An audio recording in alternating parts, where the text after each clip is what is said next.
Okay, Chair, I believe we're now streaming live on YouTube. Over to you. I don't know, they're telling you to. Thank you everyone for coming back online. So we'll just go to the next part of this today. So we've had all the speakers and they made all their various comments. I know Mr. Watson's got to come back and answer those questions that was raised by the speakers. Did you want to do that at the end of the councillors, or did you want to do that bit now, Phil?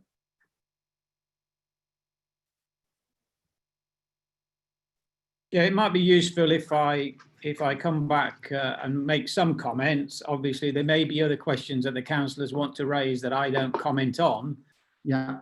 In which case, then obviously I can come back again and answer questions if that's required. But yeah, I think it might be useful if I can give some sort of overview of some of the thoughts I've had as a consequence of what's been said, if that's okay. Yes, please fire away.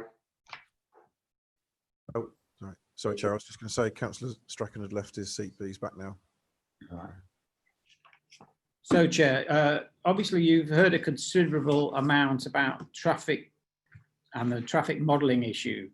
I just wanted to remind you that we have dealt with this in detail in the report. I'm looking at the moment at paragraph 734, where we quote some of the comments by the Highway Authority. It clearly says it should be noted that the documentation received from Boughton Parish Council has also been considered and reviewed as part of the planning process associated with this proposed development. So you've heard a lot of concern expressed this morning about Boughton, but it has been looked at in detail by the Highway Authority. They go on to say that whilst it's acknowledged that there will be additional movements through Boughton, a series of mitigation schemes have been proposed to address this by improving capacity on alternative routes and proposing additional calming measures. They also make the point that it's important to maintain a holistic view in relation to the traffic modelling and the impacts of this scheme, and that there are improvements throughout the network in the northwest of Northampton, and they do acknowledge there's impacts on Boughton, and that's why they're looking for mitigation measures. So it's quite clear that we need to look at the application in that context. Now, you have got Chris Bond, who once I've finished, you may wish to ask him to make some comments about the traffic matters from a Highway Authority perspective, Chair. But I think, I would point you to the fact that their approach is to have a monitor and manage approach to ensure that in the future, the other improvements that are required in the network are picked up and are dealt with. So all these concerns that have been expressed about that it's going to be a disaster and there's going to be impacts everywhere and everywhere is going to be congested. The Highway Authority's job is clearly to manage that and to ensure it doesn't occur. And it's part of the strategy which is behind this proposal. And I'd like to point you to the planning conditions. Page 93 on the paper document, traffic management is the first condition. And condition 23 says that prior to the opening of the road, a traffic monitoring and modelling programme for the implementation of traffic flow monitoring, their location, durations and frequencies shall be submitted to and be approved in writing by the Planning Authority. Traffic monitoring and modelling shall thereafter be undertaken in accordance with the approved traffic monitoring modelling programme and updated, submitted and then approved by the Planning Authority following each monitoring period. The traffic monitoring and modelling programme shall also include updated modelling of the junctions identified in the transport assessment, June 2020, and identify such junctions are likely to require mitigation. So there's a very comprehensive condition being proposed in relation to how we ensure that the network is appropriately managed in the future to deal with a lot of these concerns that are being expressed by speakers.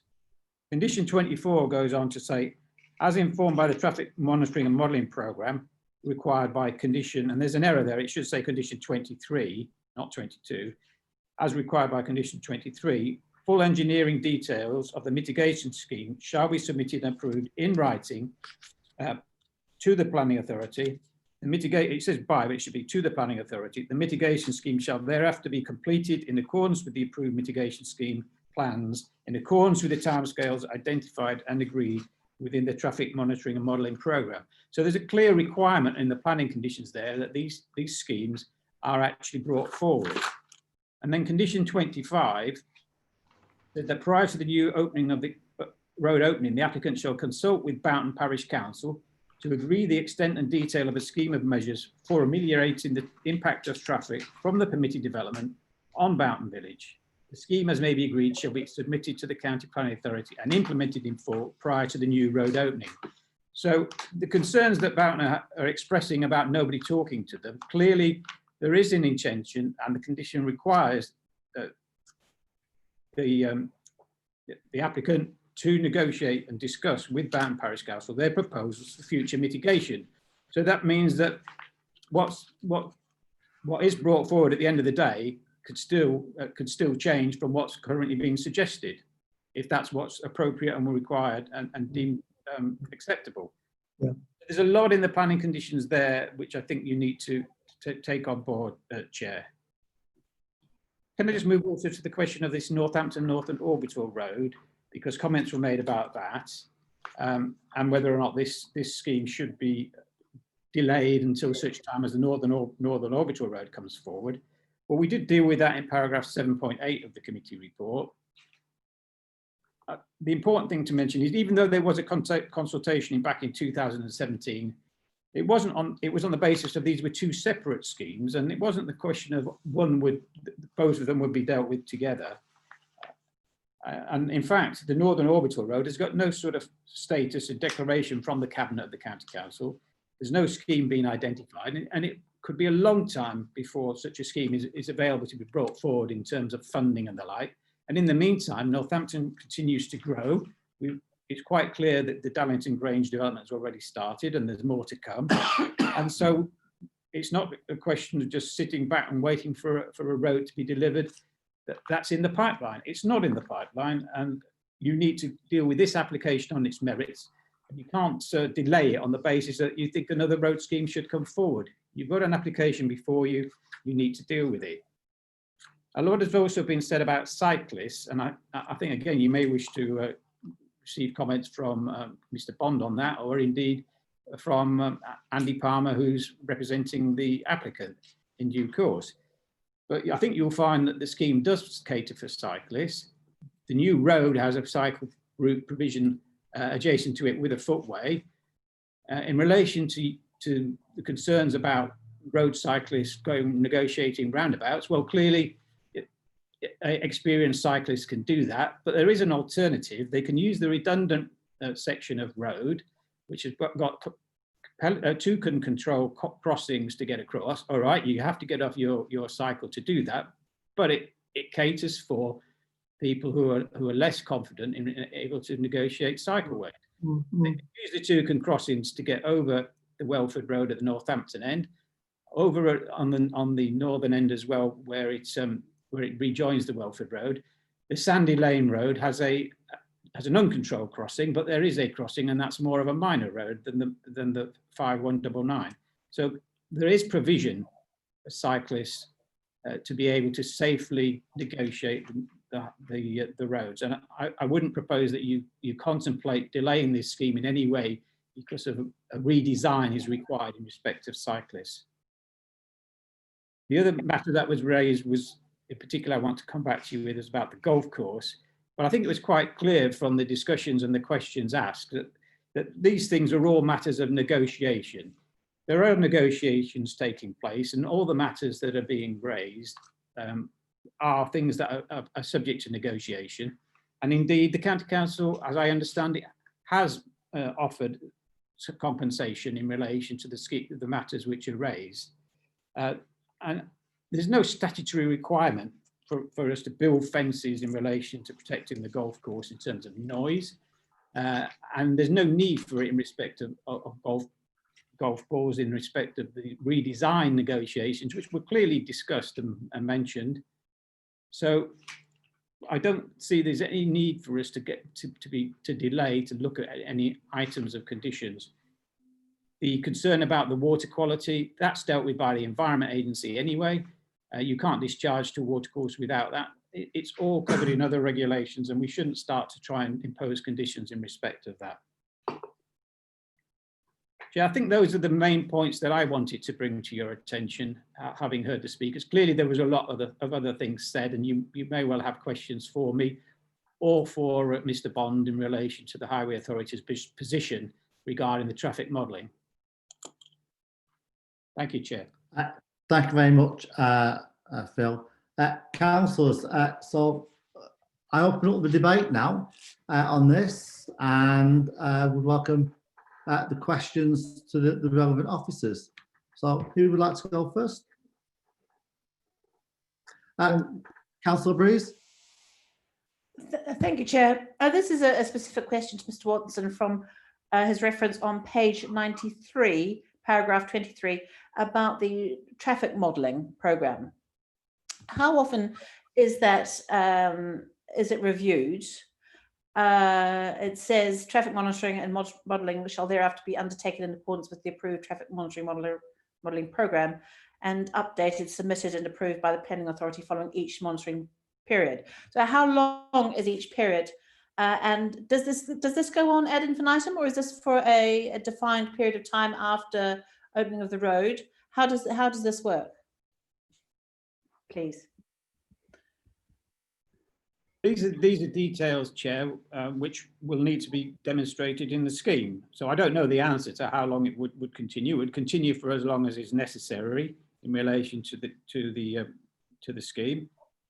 We will obviously be taking the views of the Highway Authority on the adequacy of the scheme that's submitted in relation to these matters.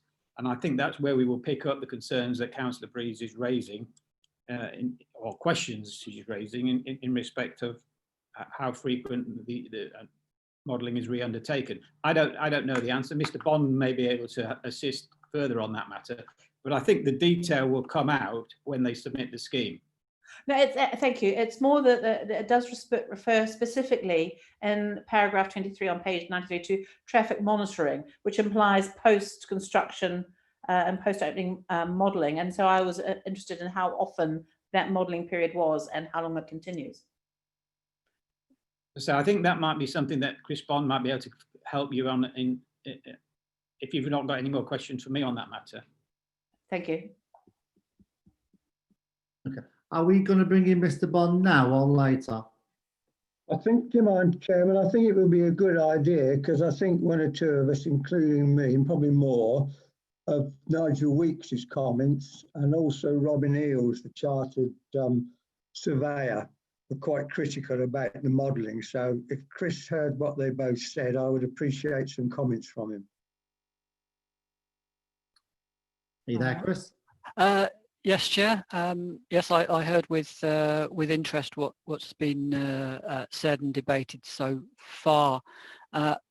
Picking up the various dozen elements that have been raised, specifically the point of the frequency of monitoring. Initially, whenever any road scheme is completed, you need to allow it to settle down as people establish new traffic patterns. So any initial monitoring wouldn't occur for the first, say, 6 months or so. And then in terms of frequency thereafter, initially it may well be maybe either a 6 monthly or potentially an annual matter to see how traffic levels adjust as a result of the road. But more specifically, and because of the way that this road is facilitating other developments in the vicinity, Dallington and Northampton West, etc., it's a matter of how they build out and the impacts of those and how they're felt coming in. And as developments feed in, traffic levels will rise accordingly, and it's a matter of seeing how that triggers things, and it's a matter of making sure that the monitoring sees when those things will occur and matches that to where the predictions were, and we can then track things accordingly in that context. So the short answer is we haven't seen the proposal in detail at this moment in time. The anticipation is that the first monitoring period would start probably in the region of about 6 months after opening, and then possibly either annual or then every 2 years thereafter, until all the mitigation has been put in place, and thereafter it's unnecessary to monitor beyond that point in that context. I hope that answers that particular question. Thank you. Fine. Are you happy with that, Rebecca? Yes, thank you. An answer to a question. Yes, thank you. Jill? Yes, if I can just come back on that, Chris, you said a minute ago that it might be 6 to 12 months, and then a little bit later you said 1 year to 2 years. That seems an awfully long time. Is there any way we can specify the length of time? Because obviously, if you do notice a problem and there is mitigation, then a scheme has to be put in place, it has to be designed, then it has to be built, and it could be quite some time before the mitigation takes place. So to have such a long time span, I didn't know whether we could specify at some point, what the length of time would be. Thank you, Councillor, for that. I think the is in your gift to a point if you wish to specify a frequency of monitoring in order to create a graph of growth on key specific locations in order to generate an idea of exactly when to implement matters. So that's within your gift. If you wish to have a closer frequency, that's fine. Obviously these things have costs associated with them. I think in general an annual thing is sound. Initially, as I said, the first it's not worth doing anything until things are settled down initially after the road has opened. So you wouldn't want to do anything within the first 6 months, and then from there it will be an annual thing after that first set of counts would be my suggestion, and then annual after that. Now clearly if there is shall we say anecdotal comment that there are significant elements involved, maybe within the phasing program of the monitoring, there is flexibility, and I think that's reasonable to build in that more frequent monitoring can be instigated should that be felt necessary in that context. So these things are very flexible, and I think quite reasonably so that we can be responsive and reactive. And as you quite rightly say, there is a time lag between undertaking any counts and then to refine and to adjust the designs that we've already got. We've already got designs that we feel will work quite reasonably. It's a matter of ensuring that they will still work and adjust those, modify those accordingly, using the most up-to-date data accordingly after the road is opened at the appropriate juncture in that context. So I think in answer to the question, you can specify whatever frequency you so wish. My suggestion would be not within the first 6 months, and then annual would be reasonable. Every 2 years would capture far greater the profile of build out for major development, but annual is perfectly reasonable as well, should you so wish to include that. Okay. Yes, Jill. Thank you, Chair. Can I just extend that slightly by the specification of what areas are covered on this monitor and manage?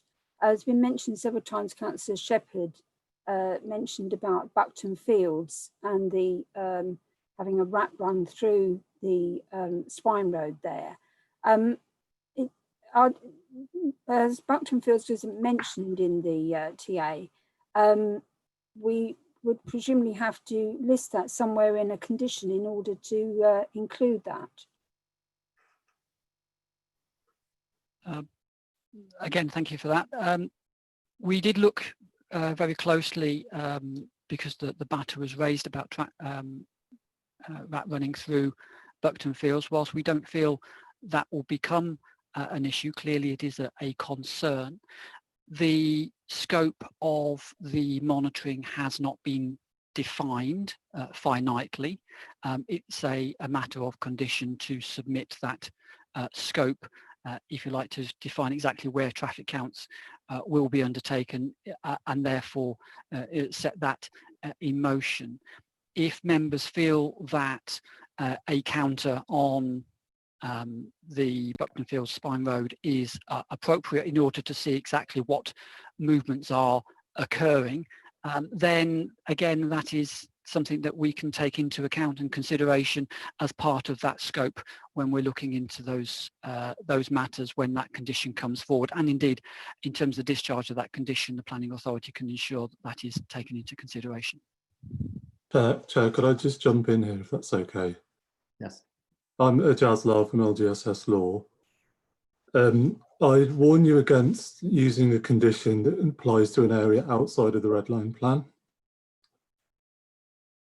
So the traffic management should only really apply to what's actually within the red line of the planning application. Mainly because conditions should only apply to what's within the red line.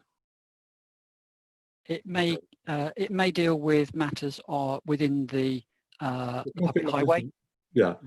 In that respect, and that's where traffic counts would occur. Yeah. I am mindful, and I think the point you're making quite reasonably is that Buckton Fields is unadopted. Yeah, and is not public highway at this moment in time, and therefore the agreement of the developer would be required should counting be occurring on the unadopted roads within that, and that's a very valid and reasonable point to make in that respect. And thank you for bringing that to our attention. So just be careful with this specifying the scope in a condition. There's nothing to say that when the scheme comes in itself, it would apply to a wider area. But as you're being advised by your highways engineer, just be with conditions, keep the condition within what's in the red line plan, and other elements of it can be dealt with when the traffic management plan is put in or presented to the authority for consideration. Okay, thank you. Chris, could you comment on some of the comments from the other speakers? There was a gentleman that had the 5 points with the number of cars per house, etc. And there was also one about not having a survey of cyclists. Would you like to comment on those? In terms of the 5 points made, I make a detailed point of all of those, but I think the key thing is that industry standard. Well, you had a tip with it, weren't they? Sorry, Councillor Waters, you need to more mute. Yeah. Waters. Sorry. Too light. Apologies. But lost my train. Right, yes. The 5 points that were made disputing or challenging the integrity of the counts and various other analysis that has been done regarding the modelling. All I can say is that industry standard analysis and techniques have been used to undertake the modelling. Systems and modelling programs that are appropriate for this sort of scheme have been used. Such systems and modelling mechanisms are used to demonstrate the impacts of developments. They're accepted by the Planning Inspectorate at appeal, should that be the case. And it's important to understand that these things need to be consistent across all applications, and we don't just pick and choose different mechanisms in different situations. So we are consistent in that context. It's been rigorously checked out, and we are confident and happy with the modelling that has been undertaken. I note that the points made, everyone's entitled to their opinion. I recognise and understand that opinion. I don't necessarily have to agree with that opinion in that context. In respect of cycling, clearly this road doesn't actually exist at the moment, so no one can cycle down it. So no counts can be undertaken at the moment in that context. So in terms of cycle counting, I know that counts were undertaken along Brampton Valley, because I mean effectively that is not only has been used for commuting, but predominantly for leisure usage, and there are other counts have been done. Limited usage at the moment, but I think the key thing is this new route and this new link that's been created does accommodate for cycle usage. You can cycle on the carriageway should you be confident enough to do that. And there is provision in terms of offline, you know, as part of a cycle footway network to accommodate possibly the less confident cyclists. So such movements are catered for within the scheme. So again, we're confident that that has been considered in sufficient detail in that context. Existing movements along existing roads have also been catered for, as you'll be aware. The existing road is being effectively downgraded into a cycle footway route, and there are appropriate crossings included. I note the comment about mixing with cyclists and equestrians. Well, everyone's got a right to use the highway to pass and repass, and all of those movements have been accommodated, and an appropriate assessment has been done in accordance with government guidance on such assessments, and having reviewed those assessments, we are confident that they have been undertaken appropriately in this case. I hope that helps. Thank you, Chris. That was quite thorough. Any other councillors like to say anything? Yes, please, Chairman. After you, Graham. I've got a number of points, but first of all, I was disturbed to hear in Councillor Shepherd's speech about the Saturn modelling not being redone, which I think councillors made it pretty plain in the last meeting they wanted to happen. So I'm very disappointed about that, and I'm even more so when I see that the highways actually did some traffic surveys on the 5199 on the 11th, 12th and 13th of August, so after the other meeting. So those surveys could have been fed into the modelling and redone. And so I'd like to know why officers chose not to do that. And separately, I'd like to know if there's any monitoring being done, because we haven't heard anything about Church Brampton, which has a rather awkward staggered junction between Halston Road and Sandy Lane. And that will get additional traffic as well. So I'd like to know those two things, first of all. I have other matters, but they can come later. So in terms of the modelling, through your chair, as I said very clearly, and members may recall this from the previous committee meeting, and in advance of, I think, whether it was after the determination to defer, I think it was, so no determination was made regarding the requirement for remodelling. I made it very clear in my view that remodelling with the mitigation as currently proposed would not necessarily change the planning or the determination that is effectively before you. At no stage have we said or have I seen documentation which indicates that the mitigation would remove all the additional traffic through Boughton. So the scheme does increase traffic movements through Boughton, yes. It decreases traffic movements on a number of other areas, and the balance is still there. That hasn't changed in that in that regard. So I think the overall the conclusions that can be drawn based on the current level of detail that's available to you would be no different if you were to rerun the modelling now or again in that way. So there is no benefit, if you like, in doing it now. The other point, and as I said in my latest response or supplementary response to the application, is that because the schemes will be reviewed at appropriate junctures to ensure that they're right-sized at the right time going forward, the scheme that is currently being proposed in various different places aren't necessarily the schemes that are finitely going to be delivered. We have confidence that schemes can be provided, that they will fit and they will deliver appropriate mitigation, but whether or not something better or something more appropriate is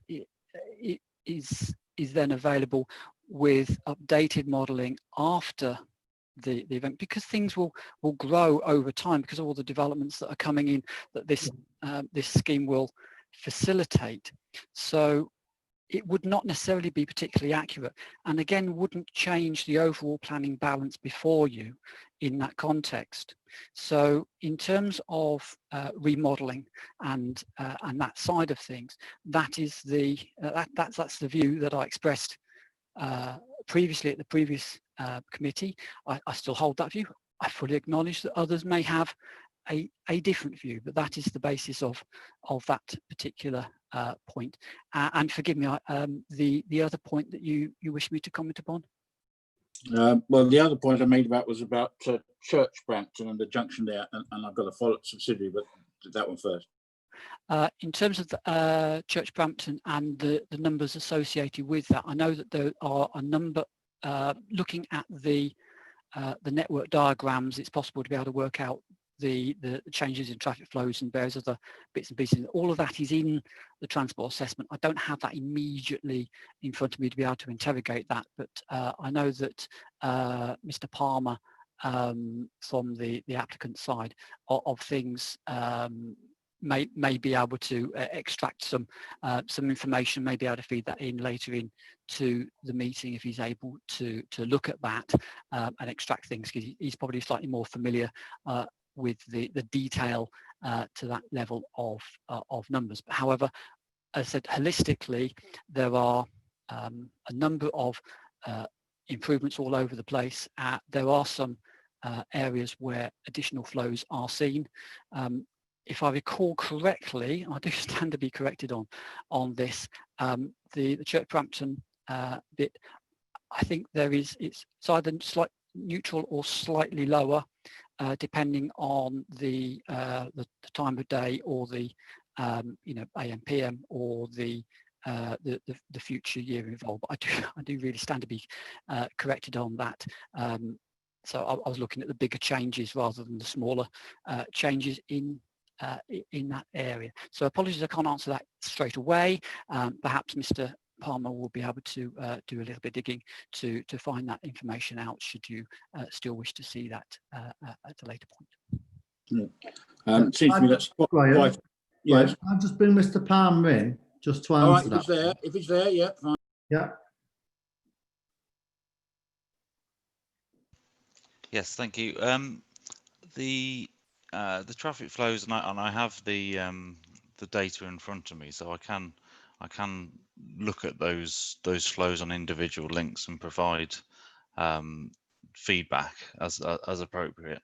In relation to Church Brampton, and it's similar for Chapel Brampton, with the scheme in place, you will see a general increase in north-south movements, and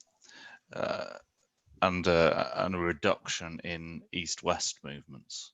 So through the village itself, there is an overall reduction in vehicles, but that is balanced between an increase, as I said, in north-south movements, but a reduction in east-west movements as a result of the scheme being in place. Thank you. It's the north-south that is the problem, because that's where the staggered junction is. The east-west has the right-of-way, and I'm disappointed to see there's no mitigation planned for that. but and obviously there isn't. But one other point, and I'm not sure which officer wants to deal with. I mean, condition 23 about this traffic monitoring modelling, it seems a bit of a after the dinner, because you're not going to close the road if you've created a gridlock, are you? So this is purely for monitoring in Boughton, and I'm a little unsure how a couple of bits of traffic calming is going to unfreeze that roundabout if it's gridlocked. So I just think, and there's a lot of things we don't know. There's a lot of things that have not been done. It's very unsatisfactory as far as I can see.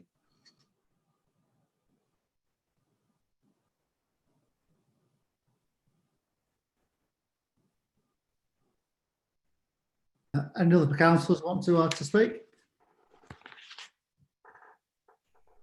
Jill? Yes, thank you, Chair. Could you tell me, with the modelling, obviously you're modelling of what will happen if this road goes in. We know that there's going to be a lot of development, the ones at Dunnington Grange, for instance. Does any of the modelling show what would happen if you didn't have a road and you had 3,000 houses there, and that the traffic situation on all these roads? Chair, I can possibly help with that. Thank you, Councillor Mercer. Again, another question. We were looking at ways and means of addressing how the balance is struck on things. And one of the things which is quite striking is that if the road isn't built, then traffic levels will naturally and inevitably increase within the likes of, say, Moulton Lane and Boughton Lane. These will Boughton Lane, Moulton Lane, Boughton. They will increase in any event. And with the road, then yes, they still increase. So that the benchmark, if you like, is at a level, but without the road, and it's a very good point to consider, the traffic levels will inevitably increase in any event by quite some margin. So from some briefly extracted numbers, because I asked the same question myself, as it happens, the other day, then just taking two places, Moulton Lane, Boughton, then AM peak 2031, without the link road, then you would inevitably get about 950 movements through that road. At the moment, the base situation, it's about the 2015 base model was 660, factored up to 2021 without the road is 800, factored up to 2031 without the road is 950. With the road, that goes up to 1,050 in 2021. In 2031 to 1,330. But you can see that without the road, it still increases significantly. There will be additional traffic associated with the development in any event. Whilst it increases in Boughton, the increases elsewhere in the town will be very substantial as well. But with the road, those other areas decrease. And Andy can probably talk to where those areas are more clearly felt.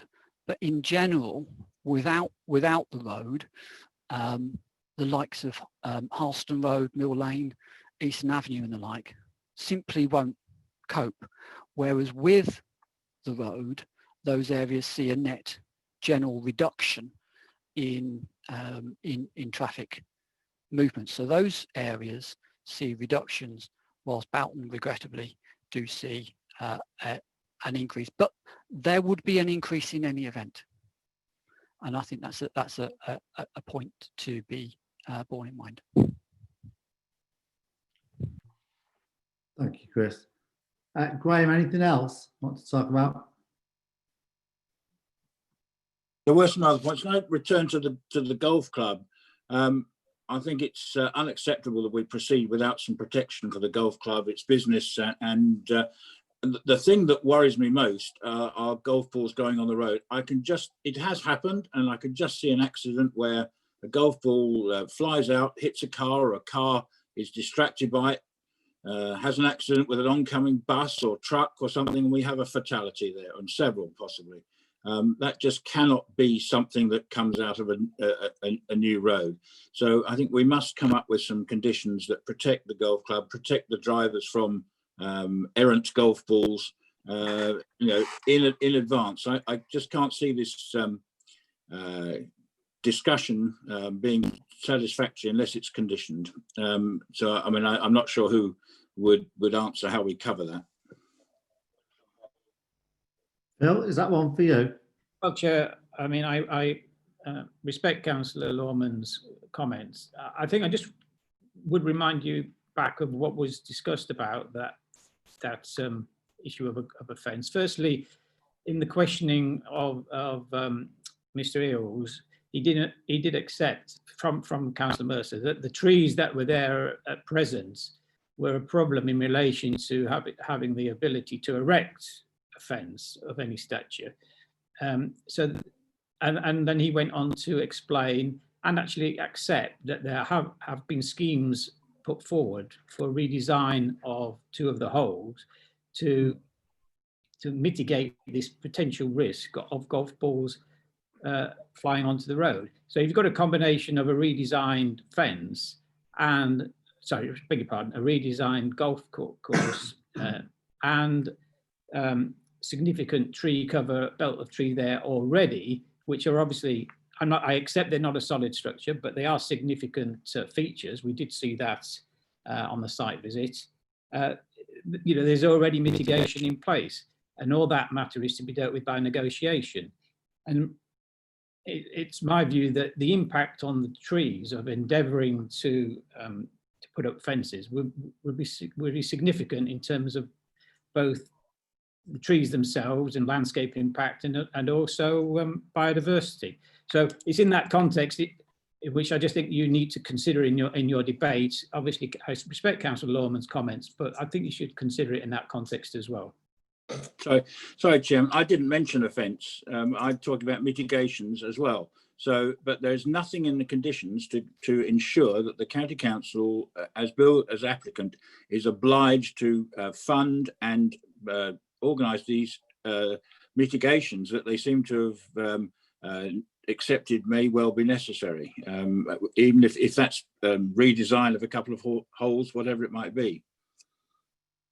Well, again, with respect, I don't see that we could have a valid condition to cover that matter.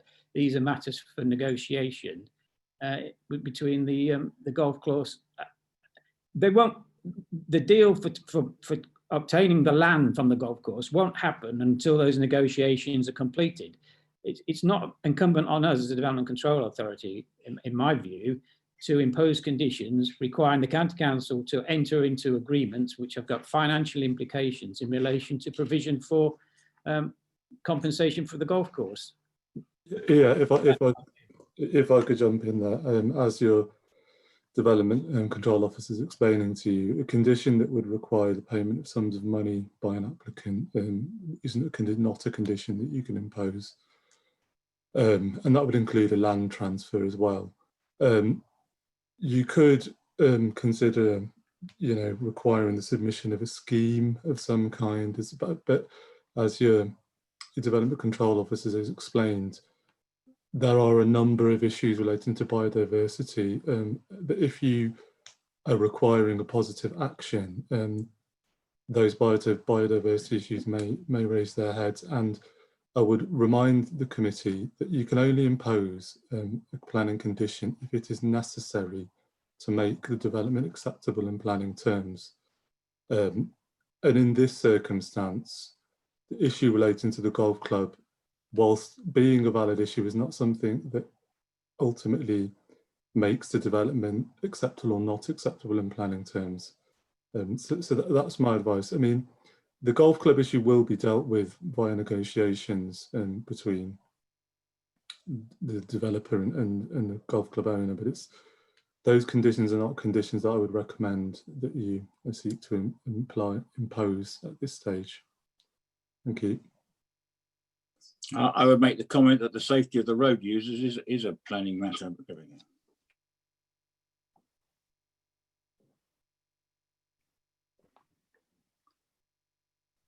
Did you want to come back to that, Phil? Chair, it's not something that the Highway Authority have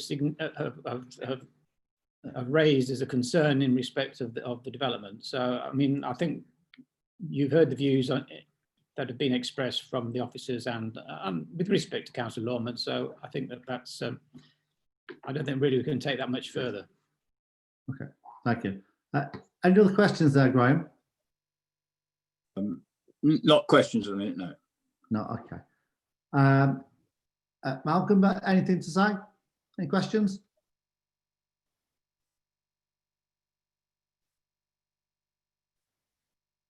Malcolm, do you have any questions? You need to unmute yourself.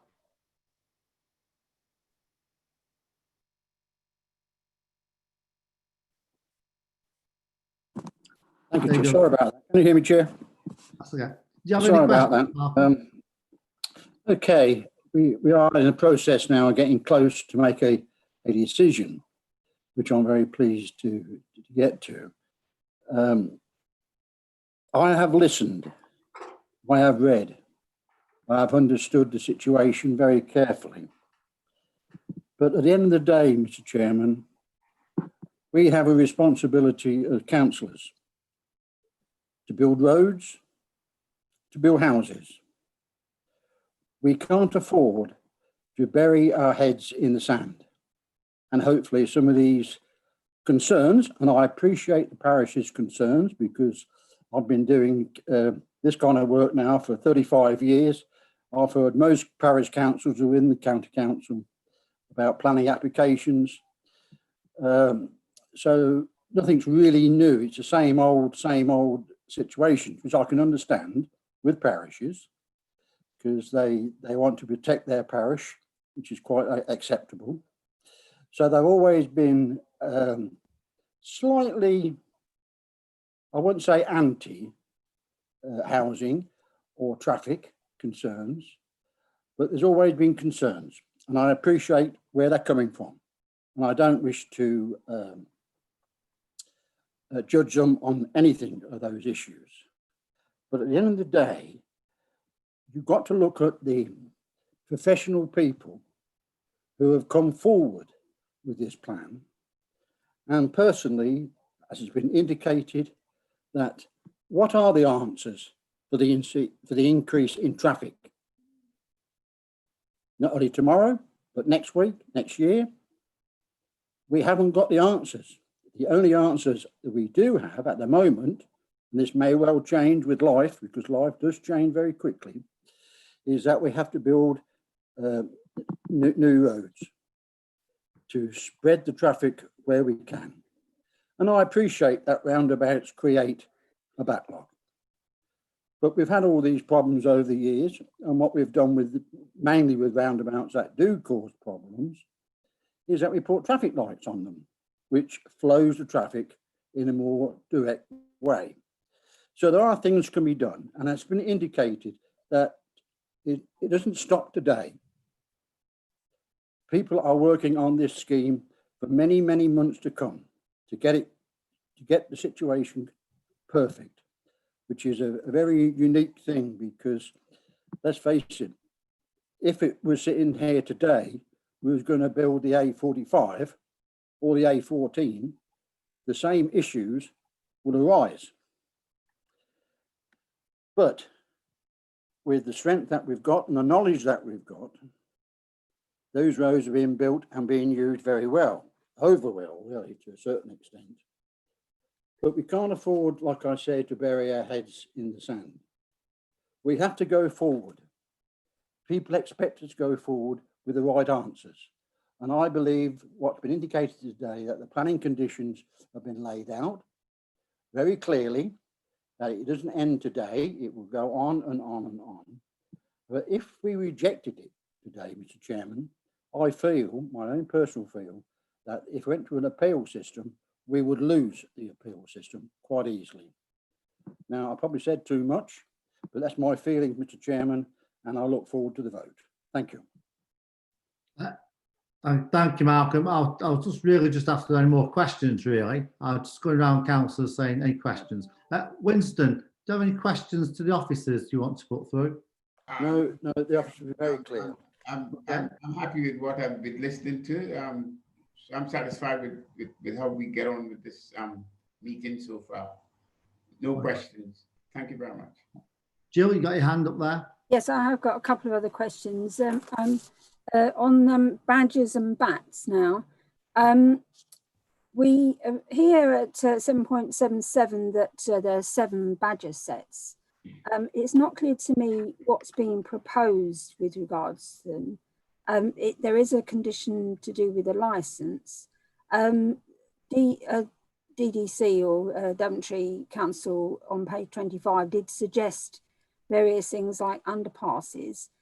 Can you perhaps enlighten me as to what is actually being proposed there?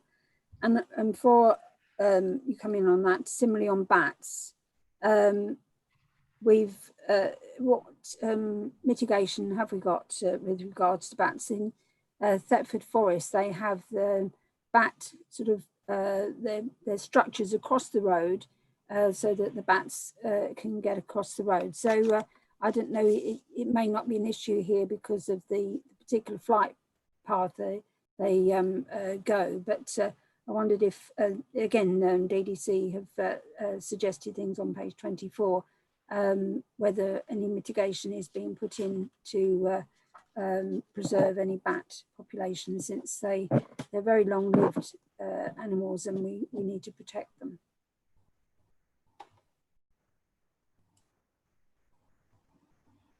Do you want me to start with some sort of response to some of those points, and then I don't know whether Mr. Palmer can assist in knowing his knowledge of the scheme in more detail. Yeah, obviously, badgers and bats are important. They're protected species. They have been looked at in detail through field assessments, and indeed there were some further assessments taken recently that picked up some trees with bat roosts that hadn't been identified before. And so the planning conditions that are being proposed, that there are several conditions that assist with biodiversity. Condition 3 on page 84 of the Construction Environmental Management Plan has a section when you get onto page 84 about mitigation measures for biodiversity during the construction phase. I won't go through those. And then we've got Condition 8, protected species license. That mentions in Condition 8 about the effect on badgers not commencing until we've been provided with an appropriate license or a statement from a suitable qualified ecologist. I mean, the situation on badgers is that they sometimes do have to be moved, and that's why you need a license. And that's what the process that they will have to follow. Similarly for bats, which is Condition 9, works to fell trees and bat roosts shall not commence until, again, the planning authority has been provided with a suitable license or written confirmation from Natural England that the license has been registered, and a statement, or a statement in writing, again, from a suitably qualified ecologist, that they don't consider the specified activity will require a license. So there are protections in there. I think the road scheme does have the provision for badger underpasses. You might need to check that with Andy Palmer, but the planning conditions actually go on further in relation to ecological design strategies, which is condition 12, and further surveys as well is condition in condition 13 of the report, and condition 14 also requires biodiversity improvement strategy. So there's a whole host of conditions to cover the impacts on ecology, and I think that as I mentioned earlier in my report, we are working towards this scheme delivering a net gain for biodiversity overall. And that's what the conditions require. Thank you, Chair. Thank you. Michael, do you have some questions? Thank you, Chair. Through you, the question really, or explanation, I'll need Phil and Chris's advice on this. Councillor Rumans, Borough Council as well, talked about other relief roads within Northampton or on the outskirts of Northampton, primarily based on the growth agenda for the whole of Northampton area. Now, how many other schemes are in the process of being considered, and where are they? Because having to bear in mind that what's now arisen with a number of issues, those things will need to be considered again when the plans of planning is formulated for other roads. And of course, looking at the longer term with climate change and potential changes to planning permission, etc., there could be an awful lot of changes that over the years will appear in the pipeline anyway. So are we still like to go ahead with anything that's already been planned? I think you mentioned about the North Relief Road. Are there going to be others as well over the next X number of years? Because we've obviously got to make a decision about this one today, and I hope we do. I'm sure we will. But I would like to know very briefly what else is likely to come up.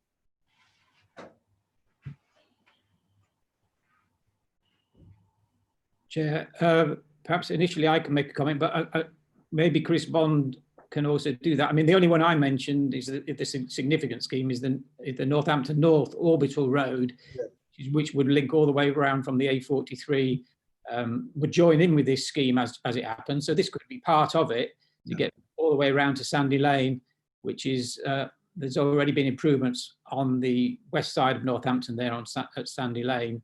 Those schemes were undertaken quite a number of years ago. So that's the only other major scheme, but of course it hasn't progressed, as I said in my introduction. It hasn't progressed to any significant stage and has got no status at the moment. It's something maybe for the future, and obviously with things like climate change and the like, and the things you mentioned, all those things could come into play in the future. We never know, do we? No. What might happen? But I think maybe Mr. Bond could just give us any further comments on that matter. Thank you, Phil, through your chair. Effectively, I was going to... Sorry, Chair, before you do, Councillor Strachan seems to have stepped away. Could we wait for him to come back? Oh, yes. Yes, please. Sorry, Chris. He's gone to water his horse.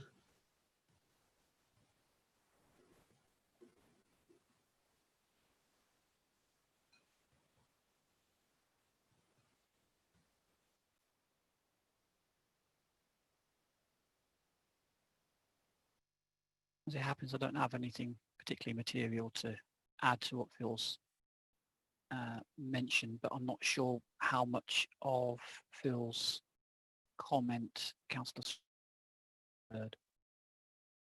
We need Councillor Strachan there anyway, Chris. Indeed. Back now, Chair.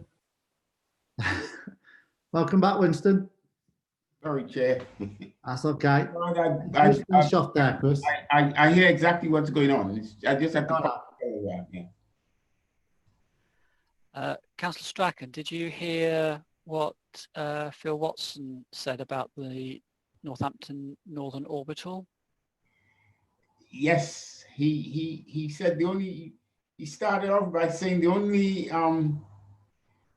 the only other road that he knew of that is probably that is considered or will be considered in the year to come, recent years to come, is the Northern Orbital. Yeah.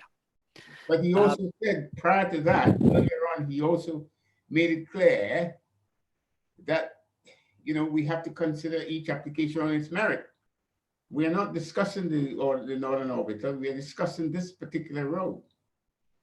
So, I mean, whether anybody wanted to believe that the question was relevant is up to them. But as far as I'm concerned, that question was irrelevant anyway. But he did answer it. Thank you. I think, Chair, I think it's quite clear that Councillor Strachan heard everything that was necessary from Phil there, and I have nothing material to add. My only comment was purely the only scheme that I'm aware of in the possibly long distant pipeline is the Northampton Northern Orbital scheme. I'm not aware of any other substantial scheme in this vicinity that would have any material impact. Okay, thank you very much. Paul, could you just ask, has Arthur got any questions? Because obviously we can't see him. If you wouldn't mind, please. Yeah, I will ask him and tilt my screen so you can see him. Councillor McCutcheon, do you have any questions? No, thank you. My question has been answered over the last 25 years. Okay, I assume you heard that, Chair. Councillor McCutcheon doesn't have any questions. No, couldn't hear it, but no. Very, very But his quiet. questions have been answered over the last 25 years on this subject. Same here with me. This road's been talked about for many, many years, since I think in the mid-90s. Okay, thanks for that. So, Jill? Yeah, going back to the monitor and manage, I don't know whether perhaps Phil can just enlighten me on this. I'm just a bit concerned that monitor and manage may identify a problem. Is then a new authority that will be responsible for paying for any changes. They won't have got any costings for it because we don't even know at the moment what will need to be done and certainly not how much that's going to cost. And they won't have that in their budget.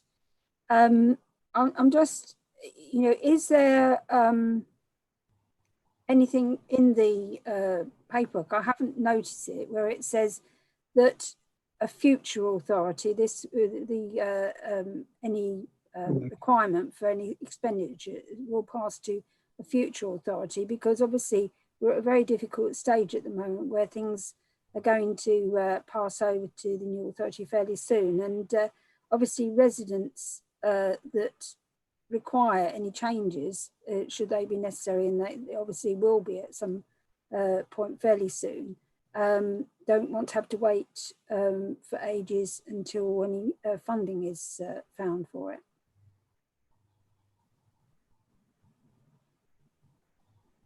We've still got.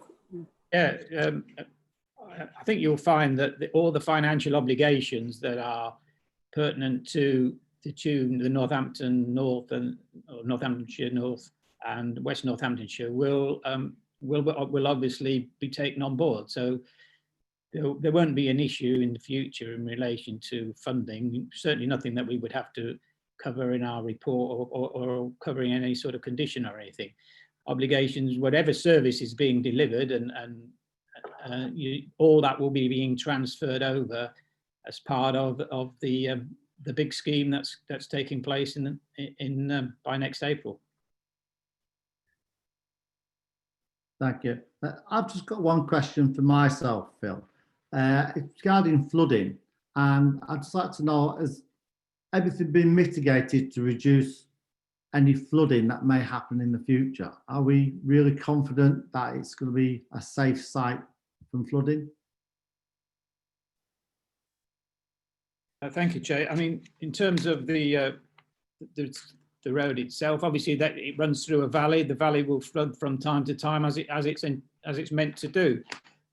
They were putting an embankment in across the valley with flood arches, and so that will still allow water to flow through. What we did identify in the report, that there was one property which is on that junction with a bend on the Welford Road, where the current Toucan crossing is, or Pelican crossing, just near to there, which could have some additional flooding of the garden. So what we've suggested is a detailed condition number, perhaps worth looking at that just to remind ourselves, condition 27, which says that prior to any engineering works, this is on page 94, prior to any engineering works being commenced in the river floodplain, which would impede water flows, a scheme for flood defence and resilience for the residential dwelling identified at risk shall be submitted to the County Planning Authority for agreement in writing. The scheme as agreed shall be implemented in full in accordance with the timescales agreed. Now, I do know that there is discussions taking place with the owners of those properties, and they have been ongoing for quite a long time. And I think one of the biggest concerns that the owners of the properties have, in fact, is that they've currently got a cesspit in relation to their sewage and not connected to the main. So the county council has agreed to link to this main sewer, and has in fact drawn up a scheme for that to take place. So that will be part of the provision of the of measures that we're expecting to be submitted in accordance with this condition. But those drawings have already been done, and that's something that the residential property owners want. And other issues to do with flood resilience could include, obviously, and defence could include the appropriate barriers for the doors and lifting of sockets and those sorts of things, that sort of scheme. The chances of the property flooding itself are fairly small, but it's got covered in the conditions anyway, Chair. Thank you very much indeed, Phil. Thank you for all that. So I'll just invite members of the committee to state any further comments now, please. Does anybody have any further comments they wish to talk about? Jill? With regard to the condition on the traffic management, I think it would be quite useful if we could add in something about the frequency of monitoring in line with basically what Chris Bond said. I would expect, for instance, that monitoring would happen after 6 months and thereafter annually.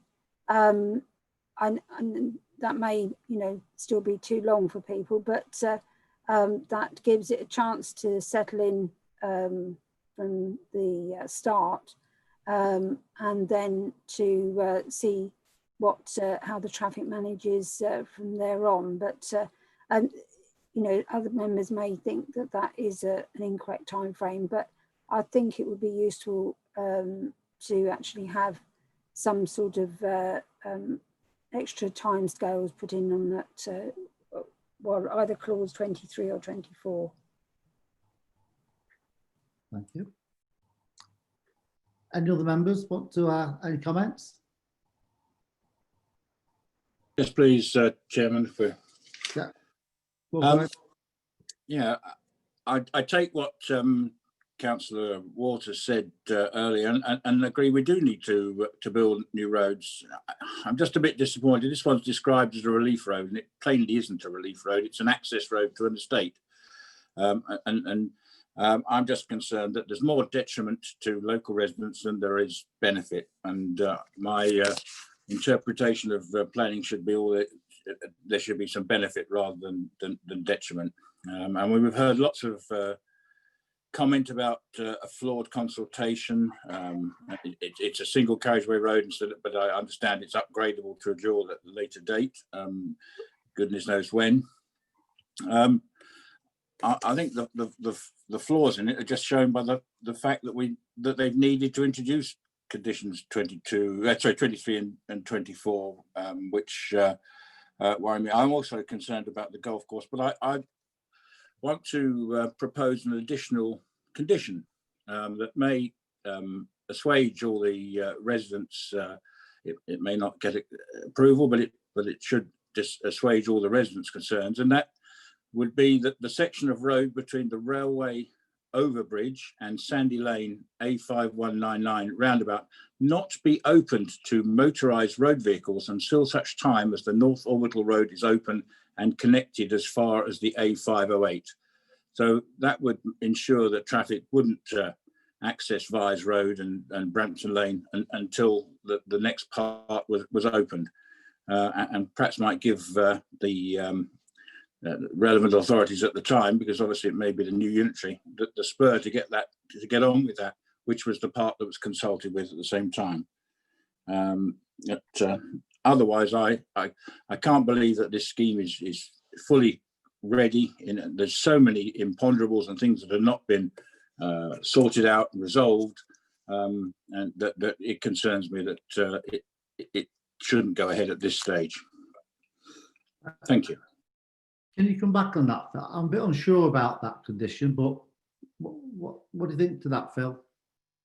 Yeah, again, with respect to Councillor Lorman, it'd be like imposing a condition that prevented the implementation of the permission. I mean, the permission is about building a section of road for it to be open, and I don't think you can even contemplate imposing a condition that a section of the road not to be opened until a scheme which isn't even yet on the design and the design pages is nothing has been designed about. It's not being approved to be taken forward as a scheme. There's no funding for it. The Northampton Orbital Road or the rest of the road has got no status whatsoever, and I don't think you could possibly condition this in such a way that it would prevent a section of the road opening until such time as that was, built and open. It could be years and years away, if ever. With respect, we often condition things such as you can't occupy the houses until certain things are done, the roads are built or certain things are connected. It's a regular thing we do on planning to restrict access, some sort of thing, but particularly occupation of houses beyond building a school or whatever it might be. Something that happens quite regularly. If I may jump in, Chair. A condition of the kind as suggested by the council is technically what's called a Grampian condition. But like all conditions, it needs to be necessary to make the development acceptable in planning terms. Based on what your development control manager's telling you, that condition is not necessary to make this development acceptable in planning terms. So it's not really the kind of condition. I understand the principle about, there are plenty of times that you put conditions on stopping certain parts of development from proceeding, but usually they're linked to some kind of necessity in terms of, a deficit in the planning application that needs to be remedied. So in this case, I would suggest that the condition put forth by the council, unfortunately, is not one that you can impose. Thank you. Thank you very much. Any other councillors? Yes, that's basically, I also agree with the officers. It don't make any sense. No. If you're going to build a road and then all of a sudden you said you can't use sections of it, what's the point of building the road? It don't make any sense at all. No. I agree with you on that one, Winston. Jill? Yes, I agree, Winston, as well, because basically you're paying out an awful lot of money to build a new road.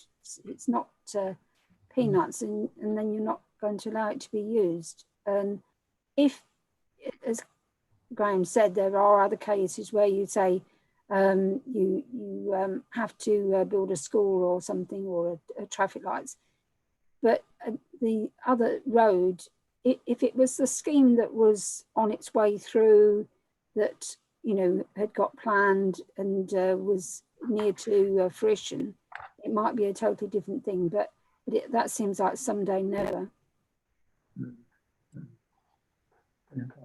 Is everybody else in agreement with that? That we shouldn't condition it for that? Yeah. Okay. Thank you very much. Has anybody got any further comments on this application before we go to the next stage? No? Okay. Thank you very much indeed. I'll ask now Phil just to come back in if you can, please. And I'd like to, at this point, ask you to clarify the recommendation. Well, Chair, the proposal is that the application be approved subject to the conditions that are listed in Appendix A. I'll take on board that Councillor Mercer has recommended that we put something in regarding the frequency of the monitoring which can be done. And just remind members that at the end of the day, this is a scheme that's in the development plan, and decisions should be taken in accordance with the development plan unless material considerations indicate otherwise. Clearly, there are other material considerations. We have thought about them and we have taken them into account, but our advice is that you should approve the application because on balance, on the planning balance, the application should be approved in our view, and that's the recommendation, Chair. Thank you very much indeed, Phil. So here we are, councillors, we're coming to the vote on this application. Do we have a proposer? Who would like to propose this? Chair? Chair? Yeah. Yes, I'll be well proposed. And do we have a seconder, please? Second. Winston, second. Thank you, Chair. So I just want to run this line by you again. So to clarify, the proposer is Councillor Waters and the seconder is Councillor Winston Strachan. Can I have this vote then, please, councillors? If I go through it, for, against or abstain, and Paul, if you can make a note of this, please. Will do, Chair. Councillor Larman. Against. Or against. Very handy sound in the head. Yeah. Councillor Breeze. For. Councillor McCutcheon. 4 from Councillor McCutcheon. Councillor Mercer. 4. Councillor Strachan. 4. Councillor Ty. 4. Obviously, Councillor Waters. 4. Myself, I'm 4 as well.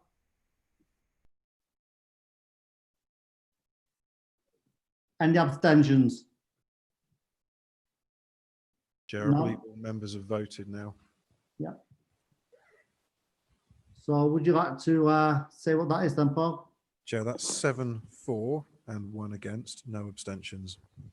In that case then, that this application is approved to subject conditions outlined in Appendix A. Is there anything else? Chairman, is that including the slight amendment that I recommended for Yes. the monitoring? Yes. Yes, Phil mentioned that Yes. yeah, before we wrapped up, but it does include that, Jill. Thank you. And I would like to thank everyone for attending, all the officers, all the people that took part, and thank you very much. Thank you, Chair. Any urgent business? There isn't any, so I deem that the end of the meeting, if that's all right. Chair. Thank you very much indeed. Bye to everyone.